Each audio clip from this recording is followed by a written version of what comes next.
Winter remembers everything. Every scream, every vow, every drop of blood it buries beneath its silent white shroud. This is the night it remembered Ashfell. Snow fell in thick, relentless sheets, swallowing the world in white silence. But beneath the silence came the wolves.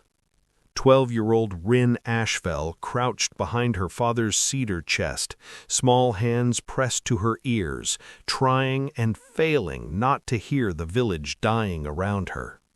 Men shouting, steel ringing, wolves howling, too human to be beasts, too wild to be men. Her mother had knelt in front of her, hands firm on her shoulders, voice steady in the way of a woman who had already accepted her fate. "Do not come out, no matter what you hear." Ryn obeyed, because she was 12, because her mother's eyes held a terrible, loving certainty. When the noises finally stopped, dawn crept over the ruined village like a pale, indifferent witness. Bodies buried in snow, flames flickering beneath the white, and on the gatepost, the wolf sigil. Silver head, blood-red banner. Kael Thornclaw, the warlord who would haunt every breath of her next 9 years. Ryn stood in the cold morning alone, numb fingers clutching her father's hunting knife, and whispered the promise that would shape her life. "I will become the thing that ends you." 9 years teach you many things. How to harden grief into purpose, how to wear someone else's name, how to become the ghost of a boy history never recorded. The recruitment courtyard of the Royal Guard bit with deep winter cold. Dozens of young men shivered in line. One did not. Ryn Ashfell, short hair hidden beneath a cap, chest tightly bound, shoulders squared in the stance of someone who'd practiced manhood like a second language. Ryn's voice was lower, her steps wider, her presence controlled. She had become him so completely that even she sometimes forgot the edges of herself. The sergeant stopped before her, pen tapping a roster. Age, 20. Province, Ashfell. A flicker crossed the man's eyes, recognition of a place now erased from maps, but he wrote it without comment. Name? Ryn swallowed. Ryn Ash. And just like that, the life she'd built for 9 years entered the guard. The barracks smelled of wet wool and cold iron. Ryn kept to himself, quiet, efficient, and exceptional. 6 months of training with a retired captain, 2 border fights, years working farms, smithies, anything that taught her to move like a man and survive like a soldier. By the 4th week, whispers had started. Ash sees everything, moves like he was born for this. But none of them mattered, because that was the day Prince Aedric walked across the training yard. Aedric, dark-haired, sharp-eyed, wolf blood simmering just beneath an unbothered expression, carried authority without needing to announce it. He scanned the recruits, and his gaze passed right over her. Good. But then Commander Aedric murmured something that made the prince turn back. This time, he really looked at her. Ryn held his gaze, steady and unblinking, the way you look at a predator so he doesn't smell fear. He looked away first, but something shifted, in him and in her. The first major winter exercise. A night crossing of the Veth River. Ice-thin, water-deadly, darkness absolute. Ryn took point, because she always took point. She moved across the ice with the sure, silent steps of someone who had grown up knowing winter not as weather, but as an enemy. Her squad made it across flawlessly. 2 others fell through. At dawn, Commander Aedric called out a name he never called. Ash, front. Ryn stepped forward, cold air burning in her lungs. "Where did you learn to read ice like that?" "I grew up on a northern river." A lie shaped around the truth. Aedric had watched all of it, watched her. Not suspicion, interest. Deep, focused, too focused. And Ryn felt, for the first time since she was 12, her carefully built walls strain. Aedric approached her after morning drills. "Ash." She stopped as he fell into step beside her. "Your instincts are unlike the others." "It's just cold." "I know cold. This is something else." He studied her profile, eyes narrowed slightly, wolf blood sensing something his mind couldn't name. "Report to Aedric tomorrow. I'm placing you as section commander on the Northern Watch." Ryn kept her voice steady. "Yes, Your Highness." But inside? Inside, her vow burned hotter. This position brought her one step closer to reaching Kael Thornclaw. She didn't need Aedric's attention. She needed his war. Yet his attention kept coming. Kael Thornclaw moved. The kingdom's borders shivered with the news. In the war room, Ryn stood quietly while officers argued. Maps, flames, tension thick as frost. Then the prince spoke. "Ash, you've been silent. What are we missing?"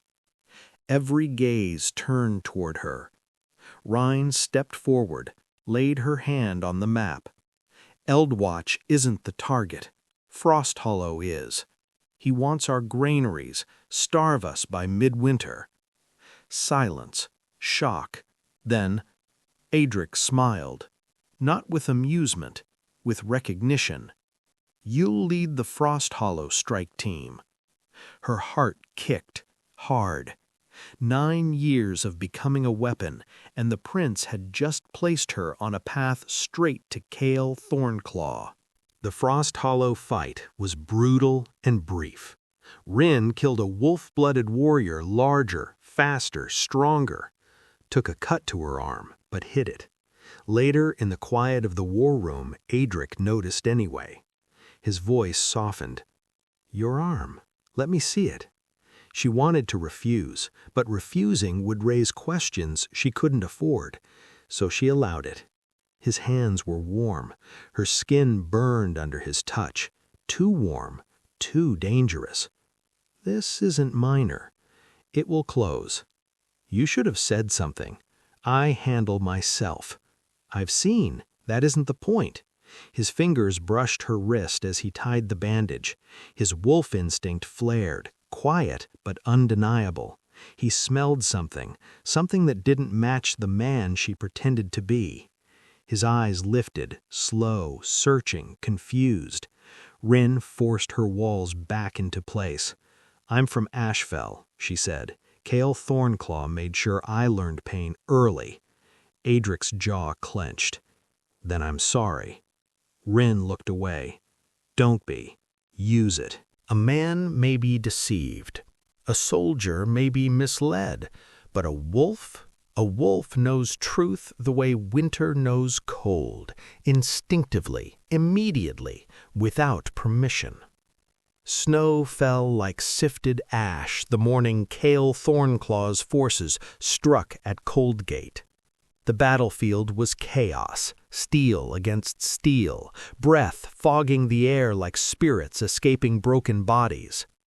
Wolves, half-shifted, fast, merciless, burst through the tree line in angles no tactician predicted. But Ryn held the left flank. Her voice cut through storm and fear. "Hold formation! Tight line! Move with me!" She fought like winter itself, cold, focused, cruelly efficient. Until a spear she never saw hit her from the right. It slammed into her shoulder, the force dropping her to the frozen stream. The ice held, but her breath didn't. For the first time, Ryn's vision blurred. She forced herself up, barely, and killed the warrior rushing her. But her knees buckled a second later. And that was the moment Aedric appeared. Not walking, running. Running faster than armor should allow, faster than any human could. His wolf blood had felt something, a pull, a wrongness in the air around Ryn Ashfell. He caught her before she hit the ground. Ash! Her name cracked from his throat. Ryn tried to shove herself upright. I'm fine. You're bleeding. Sit still. His arm wrapped around her chest to steady her, and in that single, impossible heartbeat, the wolf inside him knew. The scent was wrong, different, warm, not male, not pretending to be. Aedric went utterly, unnaturally still. The world raged around them, snow, screams, steel, but he didn't move, didn't breathe. His eyes locked on hers, searching, stunned, awakening. And Ryn saw it, saw the moment his instincts screamed truth into him. Her heart slammed against its bindings. She whispered, low and desperate, "Don't." Just that, just one word. Do not expose me. Not here, not now, not like this. Aedric swallowed hard. Then, without a single shift in his expression, he nodded. Can you walk? She exhaled, barely. Yes. Good. The right flank needs you more than I do. He stood. He let her go. And not once did he look at her like she'd lied. Only like he'd found something he hadn't known he was missing. Something that changed everything. Night settled over the fortress, heavy as a confession. Ryn sat in the armory, cleaning her weapons with mechanical precision, trying to silence the memory of Aedric's hands steadying her, the way he'd smelled of snow and steel and something warm beneath both. Bootsteps approached. She didn't turn. She knew the cadence, the weight, the steady, measured rhythm that had become familiar. Aedric closed the armory door behind him. Ash. She kept her eyes on the blade. Your Highness. His voice softened, but not with weakness, with decision. Look at me. She set the sword down, turned. He wasn't in armor now, just a dark riding coat, jaw shadowed with exhaustion, eyes carrying something that had been growing for weeks. I know, he said. 2 words. The room stopped breathing. Ryn's pulse hammered in her throat, but she didn't deny it, didn't run, didn't flinch, let the truth hang there between them like a blade. Aedric exhaled slowly. I should report you. A pause. I'm not going to. Ryn blinked once. Why? He stepped closer, not threatening, not hesitant, decisive. Because I've watched you hold this army together. Because you see things no one else sees. Because I trust you more than men who've served me a decade. He stopped. And because whatever brought you here, it isn't finished. Ryn inhaled sharply, the truth inside her, the one she'd carried alone for 9 years, pressed against her ribs like a second heartbeat. Aedric held her gaze. Who are you fighting toward, Ryn? Not Ryn, not Ash. Ryn, her real name, spoken softly, carefully, as if it mattered. She stepped into the truth she had sharpened her whole life. Kael Thornclaw. His eyes darkened. Why? Because he destroyed my home. Her voice tightened. My family, everything I had. I spent 9 years becoming the thing that can reach him. Aedric closed his eyes briefly, pained by what he heard, not by who she was. Your real name, he murmured. Ryn Ashfell. Silence pressed around them. He opened his eyes, and she felt the shift in him, the acceptance, the understanding, the choice. No one else knows? No. He nodded. Then no one else will, not from me. Her breath caught.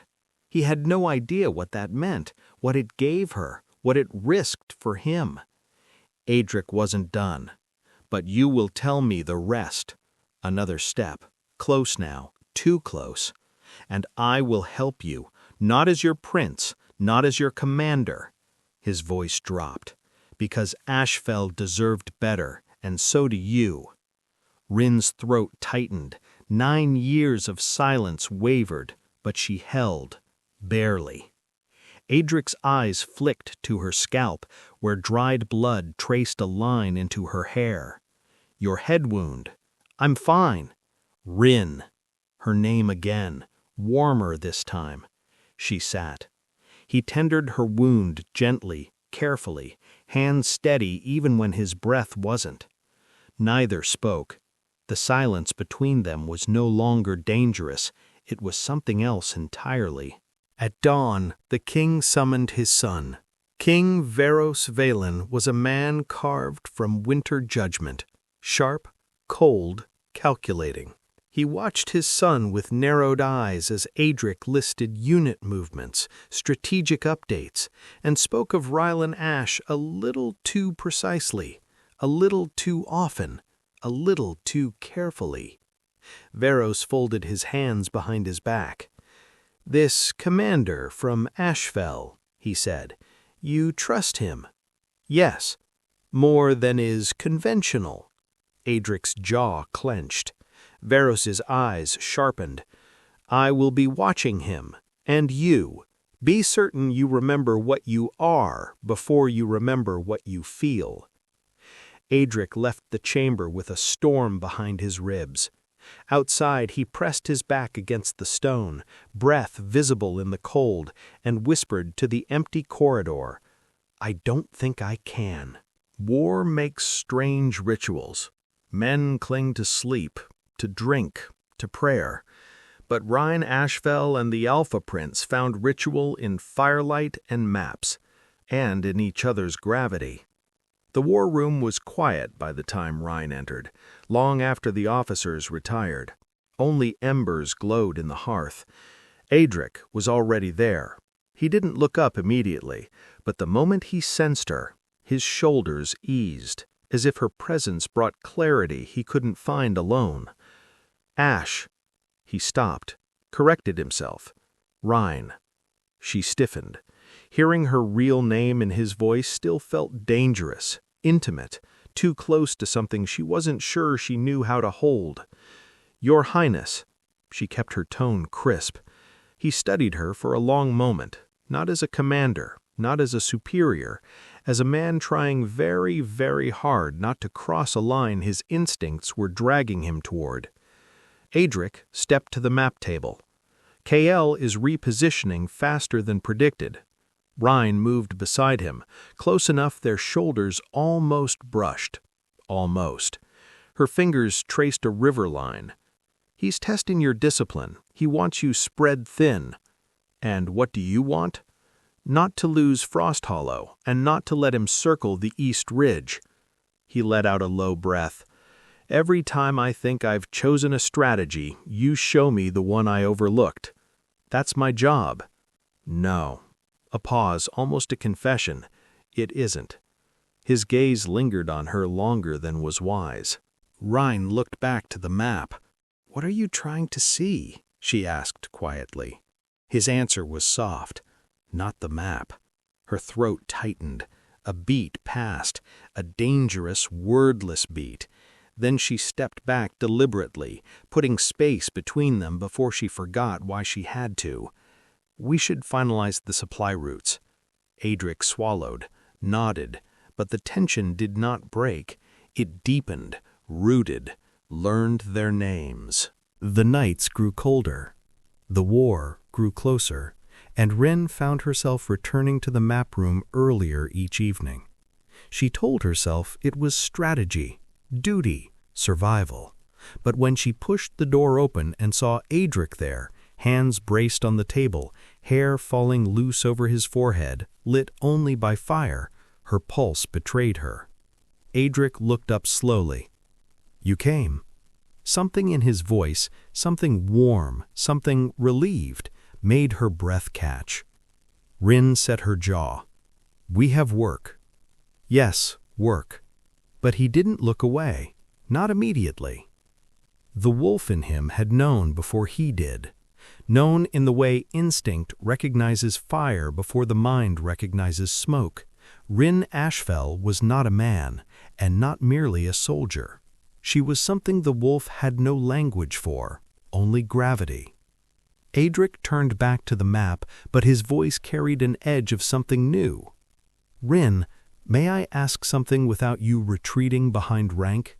She stiffened. "Ask." He hesitated, a rare thing for him. "Did you ever mean to trust anyone here?" Her chest tightened. What difference would it make? It would make every difference. The fire cracked behind them, snow battered the high windows. Ryn closed her eyes for only a moment. Trust gets people killed. I learned that young. "Then trust me," he said quietly. Her eyes snapped open. "We are in a war, Your Highness, and I am asking anyway." The tension rose with the winter storms. During strategy drills, Aedric's gaze found her across the yard, sharp, searching, drawn. During council meetings, he paced closer to her side of the table, unconsciously aligning with her stance. During field briefings, his wolf blood flared whenever someone raised their voice in her direction. And Ryn felt it, every moment of it, every shift in his breathing when she spoke, every instinctive step he made to guard her flank, every time his presence brushed hers like a wolf circling a fire he couldn't stay away from. One night, after hours poring over enemy troop patterns, Ryn leaned slightly too close. Their shoulders touched, just barely, but the spark of heat shot through her like a blade of warmth in a frozen world. Aedric froze, absolutely still, as if the touch had stolen his breath. Ryn pulled back immediately. "Apologies." "Don't." His voice cracked, not with weakness, with restraint. She swallowed hard. "We should rest." "Yes." He didn't move, didn't step aside, didn't look away. Ryn. Her name again, the way he said it scared her more than any battlefield. "We cannot do this," she whispered. "We already are." Snow hammered the windows. Her heartbeat hammered her ribs. Aedric exhaled shakily. If this war were not happening, but it is. He held her gaze a moment longer, long enough that she felt it deep in her bones, then stepped back. Only one step, but it felt like a cliff. Kael Thornclaw sat by his fire, eyes narrowed as his scout knelt before him. "Ash, the prince's favored commander." The scout swallowed. "My lord, Ash is from Ashfell." Kael's expression did not change, but the air in the tent shifted, tightened. "Describe him." The scout did, not knowing what he was describing, not knowing the implications.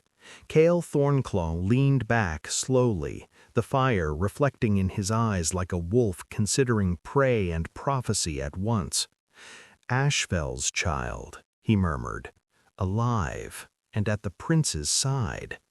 A beat. Then, everything changes. King Varos summoned Aedric again. This time, he did not hide his suspicion. "The commander from Ashfell. Ash." Aedric kept his face blank. "Yes, father." "You rely on him too heavily." "He earned it." "You look at him too closely."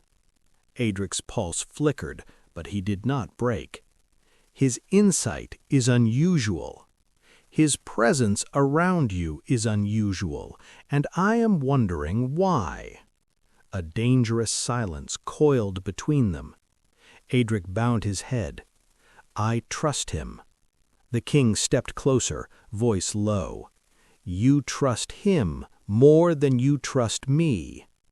Aedric didn't answer, didn't need to.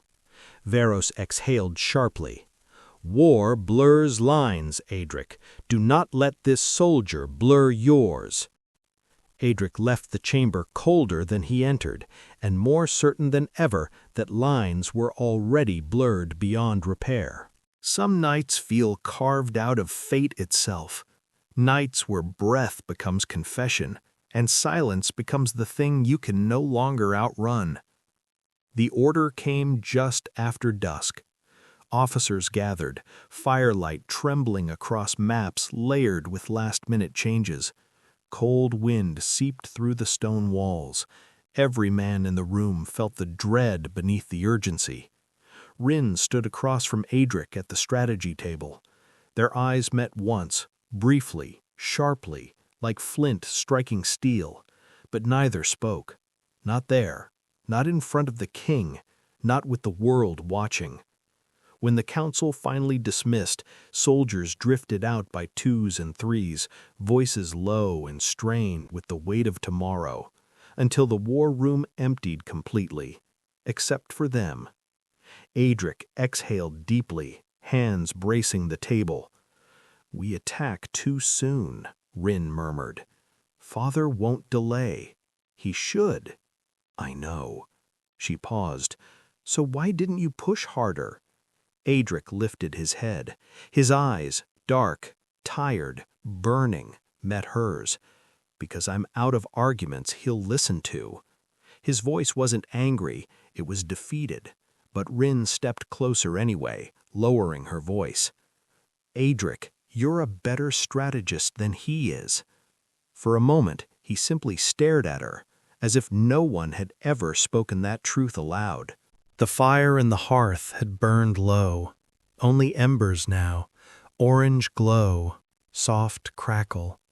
Aedric straightened, stepping around the table, not stopping until he stood directly in front of her, not touching her, but close, so close. "Ryn." She swallowed. Her pulse throbbed in her throat, in her wrists, everywhere his presence reached. He tried again. "Ryn, if tomorrow—" "No." Her voice shook. She didn't mean for it to. Aedric's brows knit, wolf instinct sensing the fear beneath her refusal. "Why not?"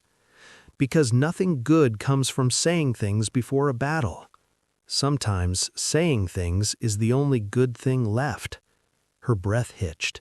Aedric leaned slightly forward, just enough that she felt his warmth in her bones. "Ryn," he whispered, voice breaking. "There is something I haven't said, something I—" But she stepped back. Not far, just enough. Her voice was raw. "Aedric, please, don't."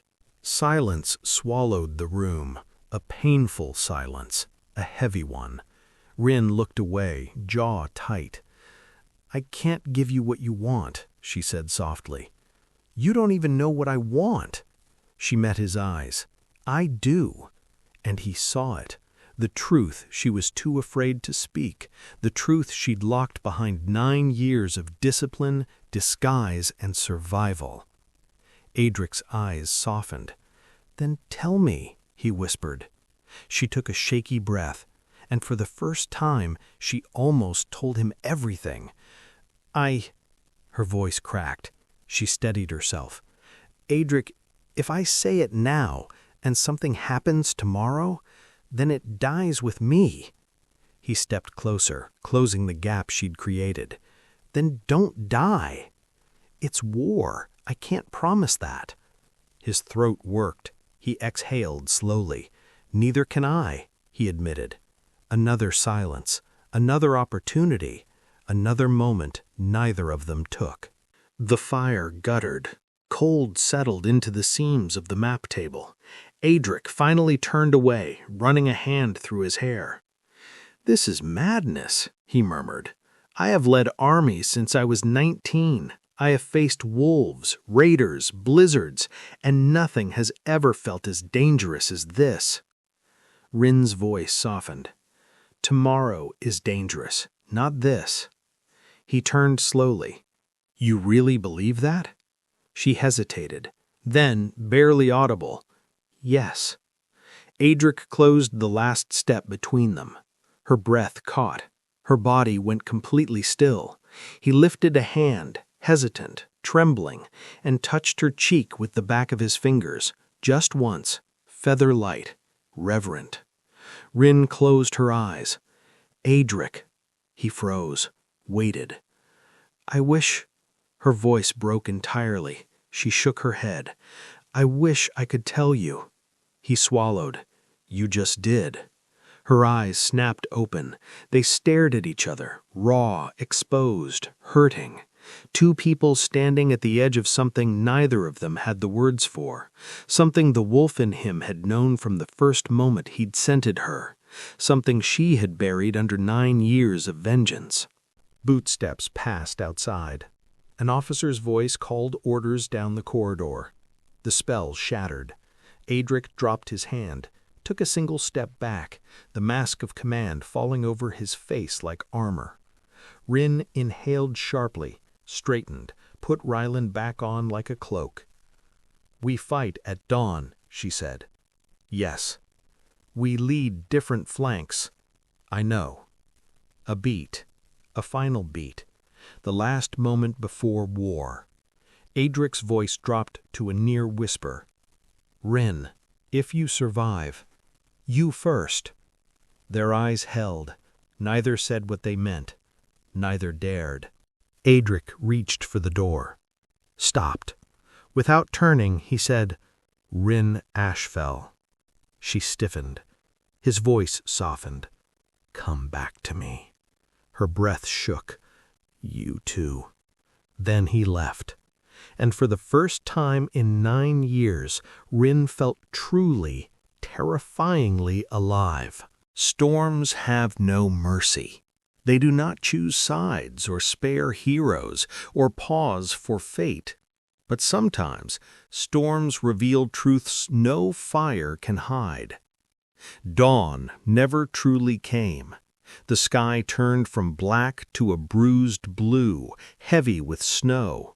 Wind screamed down from the northern peaks, tearing at banners and breath alike. Ryn stood at the left flank, armor rimed with frost, her shoulder aching from old wounds and new fear. Officers shouted last orders, horses stamped nervously. Wolves in the enemy lines paced with ears flat, sensing the storm's hunger. Across the battlefield, Aedric rode the right flank, a dark figure in silver-trimmed armor, wolf blood awake and restless beneath his skin. Their eyes met across the snow.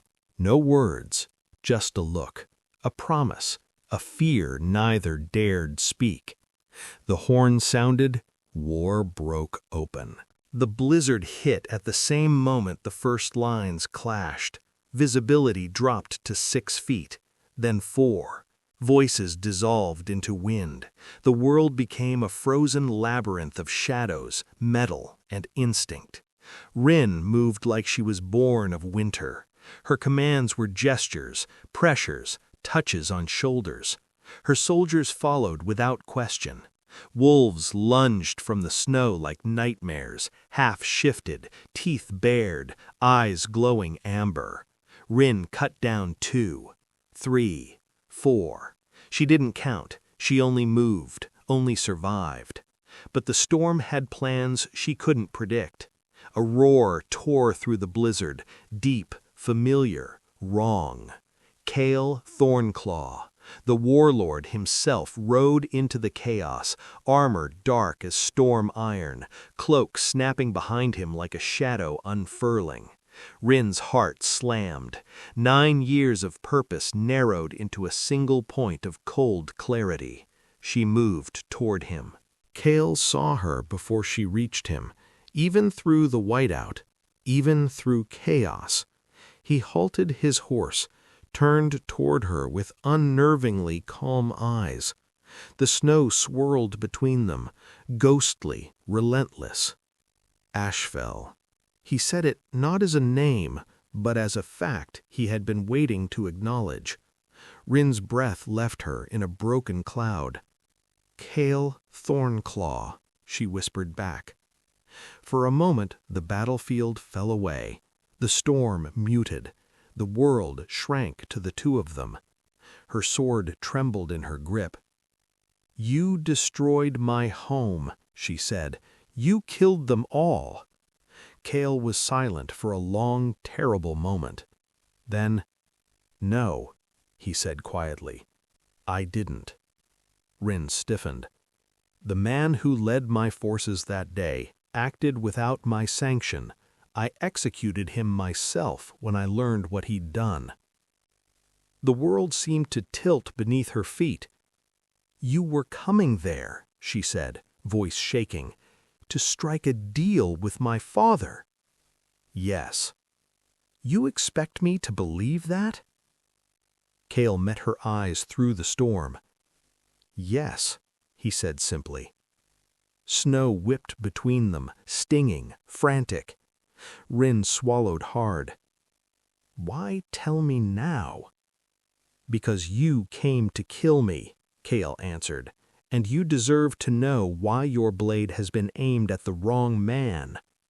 Her heart cracked open along an old fault line. "No," she whispered. "No, I saw the banner." "The banner was placed afterward," Kael interrupted, "to frame me, to start a war."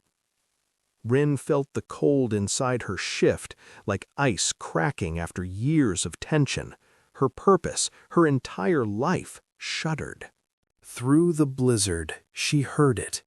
Her name, her real name. "Ryn Aedric." She didn't turn, couldn't.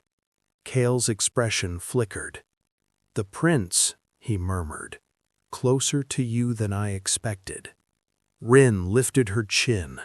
"This ends today," she said, "one way or another." Kael nodded once. "Then let it end the right way." He reached down and drove his sword into the ice at their feet. The sound rang like a bell through the storm. A surrender, the kind that echoed. Ryn stared, stunned, breathing hard. Behind her, footsteps pounded. Aedric burst through the snow, armor covered in frost and blood, eyes wide, wolf instinct blazing with terror. He grabbed her by the shoulders. "Ryn! Ryn, are you hurt? What happened? Why are you—" Then he saw Kael's sword, saw Kael unarmed, saw Ryn's face, shaken, conflicted, broken open by truth. Aedric's grip loosened. "Ryn," he whispered, "what did he tell you?" She shook her head, tears freezing on her lashes. "Not now," she breathed. "I can't. Not here. Not yet." Aedric looked at her like the storm itself had torn her open. Then he stepped in front of her, between her and Kael, instinctive, protective, utterly unthinking. The wolf in him growled low in his throat. Kael raised his hands calmly. "I surrender," he said, "to her." Aedric's jaw locked. "To her?" "Yes," Kael answered. "She is the one I owe truth and the one who deserves judgment." Ryn covered her mouth, overwhelmed. Aedric reached back, not turning, and found her hand in the storm. Their fingers tangled. The snow howled around them. And for the first time since Ashfell burned, Ryn felt something inside her thaw. Just a little. Just enough. The battle collapsed slowly as word spread. Kael Thornclaw has surrendered. Enemy lines faltered. Wolves lowered their heads. Steel dropped into snow with dull, exhausted thuds. Ryn walked beside Aedric back toward their forces, Kael escorted behind them. Soldiers stared, not with shock, with something else. Recognition, understanding, respect. Aedric never let go of her hand until they reached the command lines. Only then did he stop, turn, look at her fully. Her face was pale in the stormline, eyes red, breath trembling. Aedric cupped her face, gentle, searching, desperate.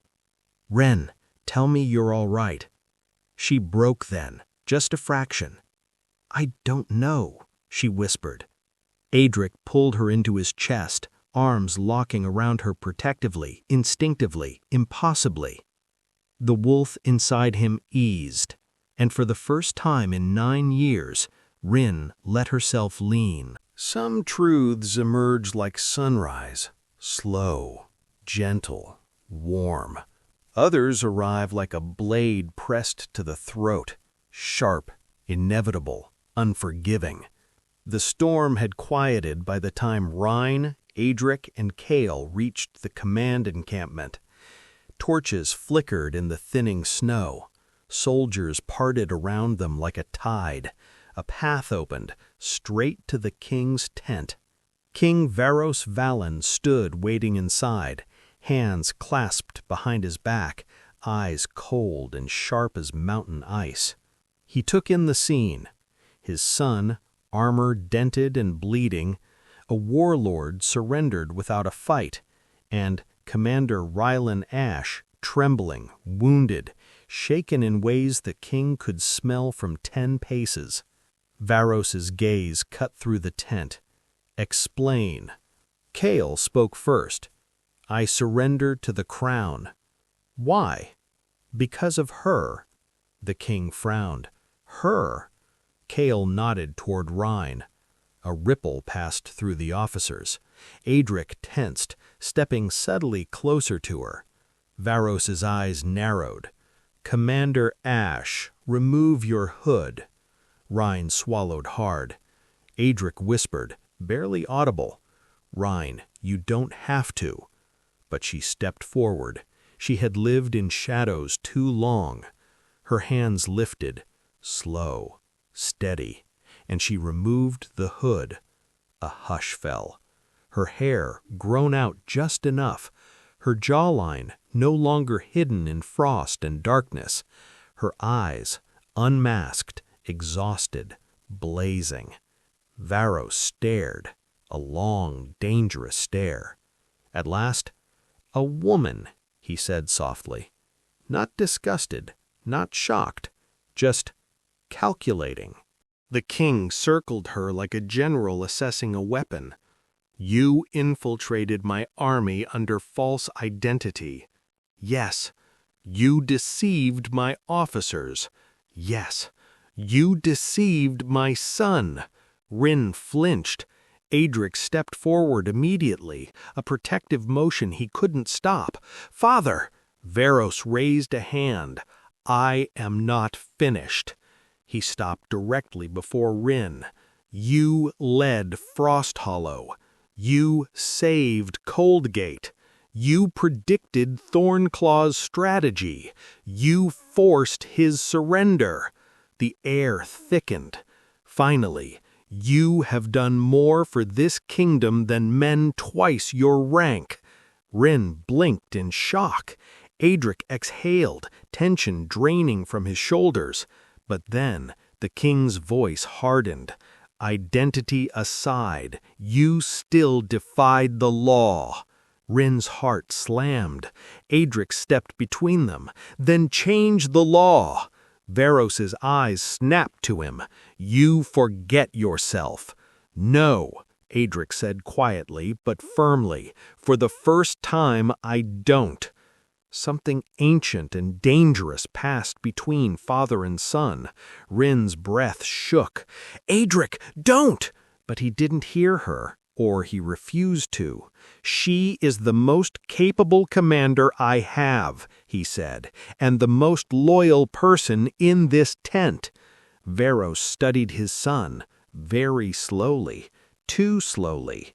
"Aedric," he murmured, "you are speaking as a prince." Aedric's jaw tightened. "I know." Varos's eyes sharpened. "You are speaking as a man." A beat, a heartbeat, a confession. "Also that," Aedric whispered. Ryn's breath caught. Kael's expression didn't change, but the corners of his mouth twitched, as if amused by fate's cruel symmetry. Ryn stepped forward before the king could speak again. "Your Highness," she said urgently, "if you wish to punish me, do it. I won't resist." Aedric spun toward her. "Ryn, but do not punish him," she continued. "He has done nothing wrong." "Stop," Aedric rasped. "Don't do that. Don't take blame that isn't yours." She ignored him, looked only at the king. "I joined the guard because I needed to reach Kael Thornclaw. It was my plan, my deception, my choice." Her voice broke slightly. "Aedric had no part in that." Varos watched her carefully, studied her, measured her. "You care for him," he said quietly. Ryn froze. Aedric's breath left him. Ryn's silence answered for her. The king nodded slowly, grimly. "As I suspected." Varys's voice dropped. "Then hear this, Commander Ashfell. You will not be executed. You will not be imprisoned." Ryn sagged in relief. "But," the king continued, cold as stone, "you will no longer serve on the front lines." Aedric stiffened. "Father, you will no longer lead armies. Father, you will no longer place my son in jeopardy." Aedric's wolf surged under his skin. "She didn't. She will," Varys cut sharply, "because you will choose her over the throne." Aedric fell silent. Because it was true, and because he had already made that choice without realizing. Varys turned to Ryn. "I will permit you to remain in service, but only under supervision and only within the capital." A cage, a gilded cage, better than punishment, worse than freedom. Ryn swallowed hard. "If that is your will, your Highness." "No," said Aedric immediately. "No, she deserves better than that." But Ryn touched his arm gently, a quiet, steadying gesture. "It's all right," she whispered. "It's not," he whispered. She didn't answer, but her hand stayed on his arm a heartbeat longer than necessary. Kael cleared his throat. "If the king is finished assigning cages, perhaps he might hear my testimony as well." Everyone turned. Varos glared. Aedric growled. Ryn stepped forward. Kael continued calmly. "As I stated earlier, Ryn Ashfell's father was brokering peace the day Ashfell burned. Her village was destroyed by a traitor in my ranks without my order." Ryn's breath shook. Kael bowed his head. "I have carried the weight of that loss for 9 years." Varos's eyes narrowed. "If this is true, you will present your records to my council." "They are already packed for transport," Kael answered, "along with letters from her father." Ryn closed her eyes, fighting tears. Aedric stepped closer to her again, not touching her, but close enough that she felt him like warmth in winter air. "Ryn," he whispered, "you don't have to face this alone." Her voice cracked. "I've never faced anything not alone." He exhaled, shaken. "Then let this be the first time. Battles end with noise, but peace? Peace arrives like snowfall on a sleeping field, gentle, relentless, and a little bit unbelievable." Dusk found the armies camped where the storm had broken them. Fires rose in scattered circles across the white. Enemy and crown mingled by necessity, the wind stealing the scent of old grudges and carrying it upward toward indifference. Ryn sat near the tree line, away from the closest flames. Her armor lay beside her, scarred, dented, finally honest. Beneath a wool cloak, she felt the bite of winter on skin she'd kept hidden for 9 years. The world was quiet in the way only the aftermath can be. Somewhere a kettle whistled. Somewhere else a man laughed the brittle laugh of someone not yet ready to feel relief. Ryn held her hands toward a small, stubborn fire and told herself, breathe. She wasn't ready for the footsteps, and still some part of her had been listening for them. Aedric slowed as he approached. He didn't speak. He simply set down a tin mug between them and eased to the ground at her side, close but not touching. Steam rose white into the cold. She wrapped her hands around the metal and let warmth soak into her bones. "Thank you," she murmured. Aedric nodded once. Silence stretched. It didn't feel like distance. It felt like permission. The steam fogged her lashes. Her throat tightened unexpectedly. "I thought," Ryn said, voice thin, "that if I ever reached him, if I ever stood in front of Kael Thornclaw, there would be satisfaction, a clean line from promise to justice." "And?" Aedric asked quietly. "There isn't a clean line," she whispered. "There's a tangle. My father, the letters, the peace he was building. I held a wrong story with a right grief." He said nothing. She swallowed. "I don't know who I am without the weapon," she confessed, "and I am so tired of being the weapon." Aedric's breath left him in a white cloud. Very slowly he reached out, his palm hovering open between them, an invitation that asked nothing and promised everything. Ryn looked at his hand. 9 winters of steel and solitude argued for distance. The person thawing inside her leaned forward. She set her hand in his. Heat, shock, relief so fierce it hurt. Aedric's fingers closed gently, reverently, as if holding something that had survived a fire and was still too hot to bear. They sat like that, the two of them, while snow sifted through the pines and the night learned how to be soft again. Aedric's voice dropped to that private register she had come to recognize, the one that held command at bay and let the man speak. "I hated watching you carry it alone," he said. "The weight, the silence, the way you left the room before anyone could choose you." Ryn's eyes stung. "I didn't leave to be cruel," she managed. "I left because staying felt impossible." "Then don't make it a test," he said gently. "Make it a practice." She angled toward him, half smile quick and pained. "You and your strategies." "I don't have strategies for this," he admitted. "Only instincts."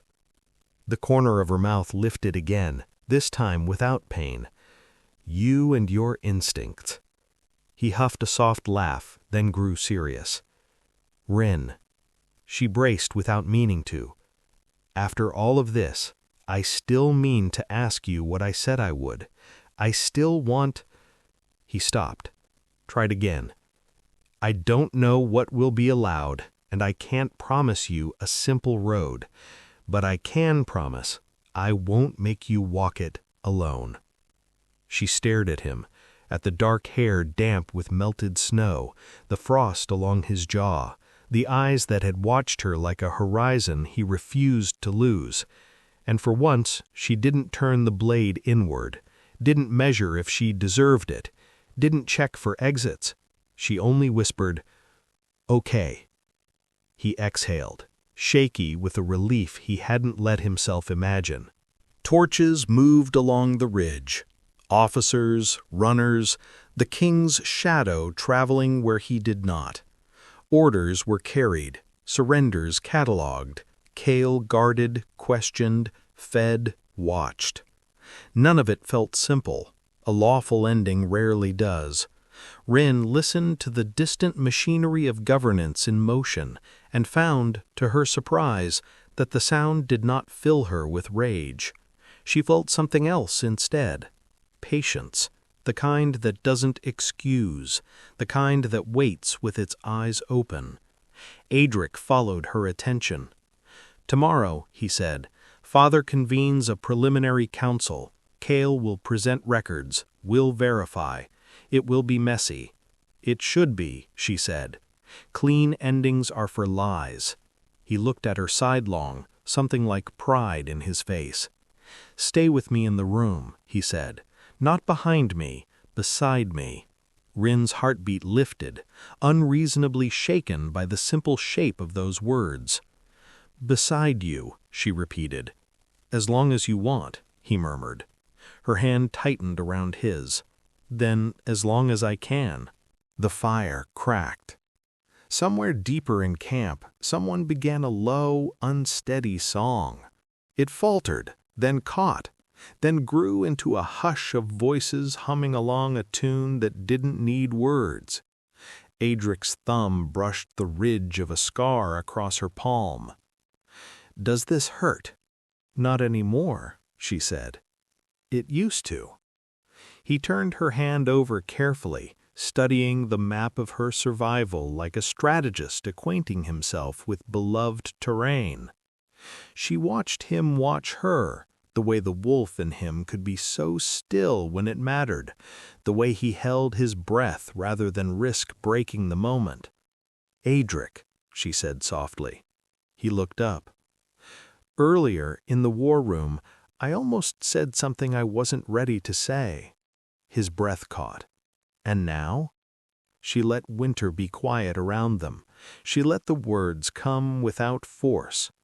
"Now I'm not ready to say it yet," she confessed, "but I'm ready to stop running from it." Something eased in his face. Relief, yes, but also a tenderness that pulled at her ribs. "That's enough," he said. "For tonight." They did not move for a long time. Snow fell in fine, glittering dust. The fire settled into a red-gold eye, steady and watchful. When she shivered, he shifted closer in a way that felt effortless, inevitable. He didn't make a show of it. He didn't ask permission. He didn't need to. He set his arm around her shoulders and waited to see if she would lean.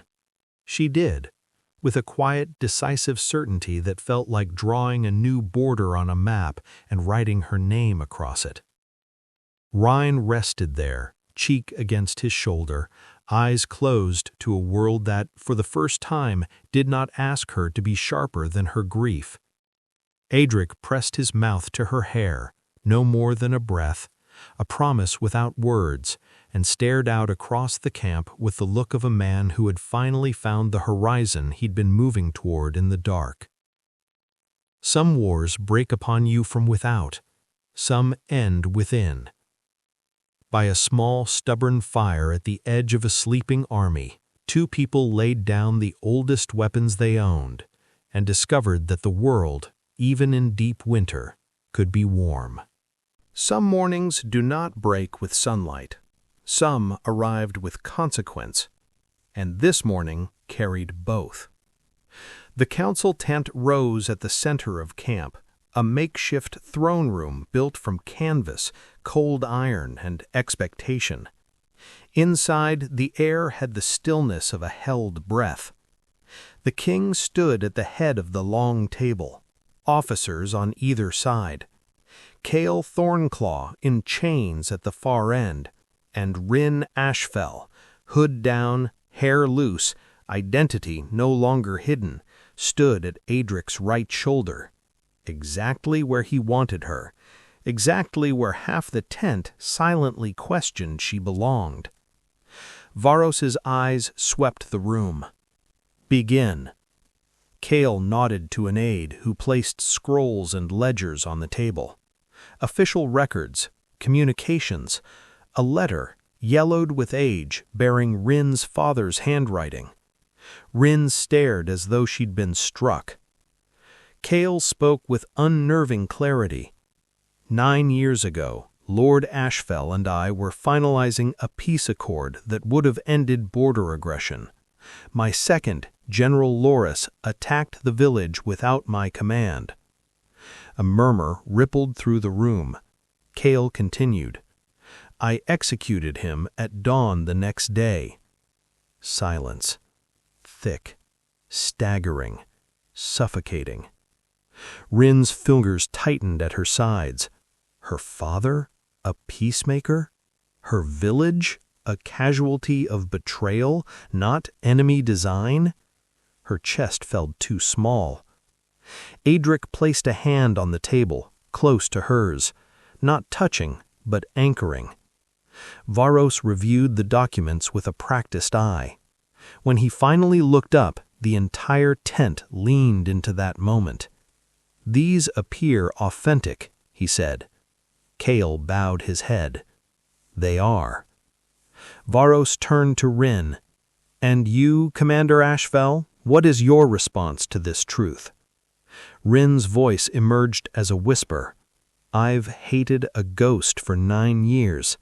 Her breath shook. And I don't know what to do with the living man who stands before me. Kael didn't flinch.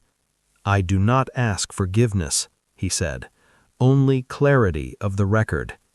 Ryn nodded once. Then the record is clear. Varos folded his hands behind his back.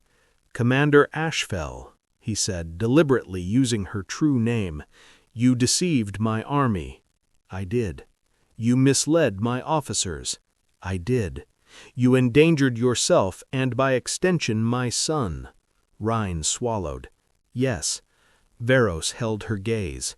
And yet, without you, the Thornwall campaign would have failed. Frosthollow would have burned. Kael would still be free. The tent waited. Varos exhaled. I amend my ruling. A murmur rose. I will not reassign you to the capital.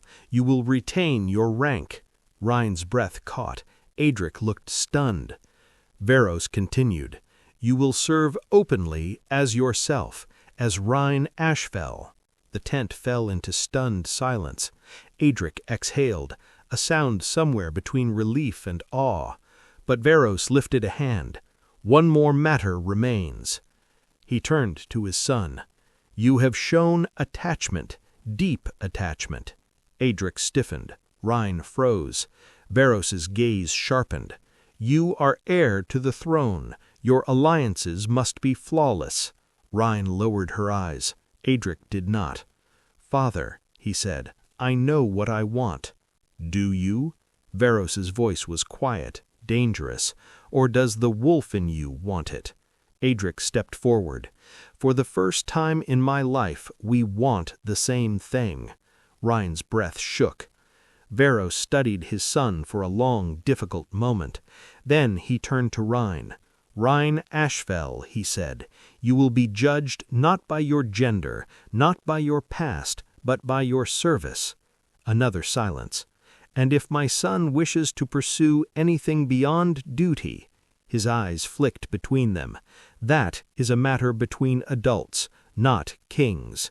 A stunned breath left Ryn. Aedric looked as though the floor had dropped from beneath him. Varos lifted a scroll. Effective immediately, the law restricting guard combat roles to men is overturned. Gasps, shock, whispers. Aedric's eyes closed in relief. Ryn felt her ribs tighten as if the world had suddenly become a size too large. Varos nodded. Council dismissed. The tent emptied quickly. Ryn stood frozen, barely breathing. Aedric approached slowly, as though she were a wounded animal and he refused to frighten her further. Ryn? She looked up, and he saw everything. The grief unraveling, the purpose collapsing, the new identity forming in its place. She whispered, I don't know who I am now. Aedric reached for her hands, not with urgency, but with reverence. You're Ryn, he said simply. Ashfell, commander, survivor. He stepped closer. And the woman He stopped. Her breath hitched. Aedric swallowed, starting again. The woman I choose. Her eyes closed, tears threatening. Aedric! He waited. Still. Focused. letting her approach or retreat on her own terms. She took a step forward, just one, but it was enough. When she looked up, her voice was barely audible. "I'm not ready to say everything, not yet." He smiled, soft, warm, wolf-gentle. "Then say only what you can." She hesitated, then whispered, "I want to stay." Aedric exhaled, shaking. "Then stay." That night, the snow fell in soft spirals, gentler than before, as if winter itself had been watching and decided to let go. Ryn met Aedric in the quiet of the abandoned map room, fire glowing low, shadows familiar. He stood at the far end, hands clasped behind him, breathing as if preparing for battle. "Ryn," he said when she entered. She stopped a few feet away because closeness was dangerous and the things they hadn't said were now too heavy to pretend unspoken. He swallowed. "There's something I promised I would ask you when this was over." Her heartbeat hammered. "Yes," she said. Aedric stepped closer, not a commander, not a prince, not a wolf bloodline heir, just a man choosing the person in front of him. "Ryn Ashfell." His voice shook. "Will you stay beside me, not as a soldier, not as a secret, but as someone I can build something with?" Ryn stared at him through burning eyes. Snow tapped softly at the window. The fire sighed. Her walls, the 9-year armor, finally cracked, and she whispered the answer she had carried through ashes, lies, winter, war, and thaw. "Yes." Aedric closed his eyes once, a man tasting relief like air after drowning, then gathered her into his arms. She let herself be held. For the first time in her life, she let herself stay. Winter does not end in a single day. It loosens, softens, pulls back in inches, the same way a heart opens when it has been cold for too long. The roads into Ashfell had vanished years ago, swallowed by pine and snow. But now, under the shy warmth of early thaw, the path revealed itself again, a memory learning how to return. Ryn rode slowly, rein steady in one hand, cloak pulled close against the mountain wind. Aedric had offered to come. She'd kissed the edge of his jaw and told him she needed to do this alone. He had understood. He always did. The ruins of her village waited at the crest of the hill, stone foundations half claimed by moss, hearths open to the sky, and the gatepost still standing, stubborn, holding the ghost of what once hung there. Ryn dismounted. The snow here was different, quieter, as if it recognized her. She walked the old path, boots crunching softly, and stopped beside what had once been her home. Her hand brushed the stone, cold at first, then warmer where her skin lingered. She closed her eyes. There were no tears. There hadn't been for years. Instead, something lighter stirred in her chest. Not joy, not grief. Something in between. Acceptance. Aedric had once told her that winter was not the enemy. It was the pause before beginnings. She understood that now. "Thank you," she whispered into the quiet air. Not to the ruins, not to the ghosts, to herself, to the girl who survived, to the woman who had learned how to stay. A breeze moved through the trees, gentle, carrying the first scent of spring. Ryn breathed it in. When she turned back toward her horse, she saw him. Aedric stood at the edge of the clearing, cloak dark against melting snow, hands tucked behind him, eyes soft as winter's final dusk. "You said you'd do this alone," he said. "I did." He stepped forward until they stood close enough for their breath to mingle. "And are you alone now?" She shook her head, slowly, truthfully. "No." He cupped her cheek with chilled fingers, thumb brushing along the line of her jaw with a tenderness that still surprised her. "Ryn Ashfell, you came back." She leaned into his touch. "I always was." His forehead touched hers, their breaths warm in the cold. And just like that, winter ended. Not with thunder, not with triumph, but with two people learning how to be warm in the same world, together.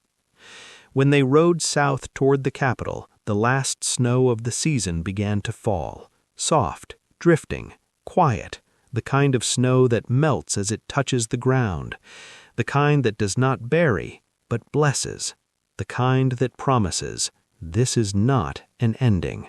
This is the thaw.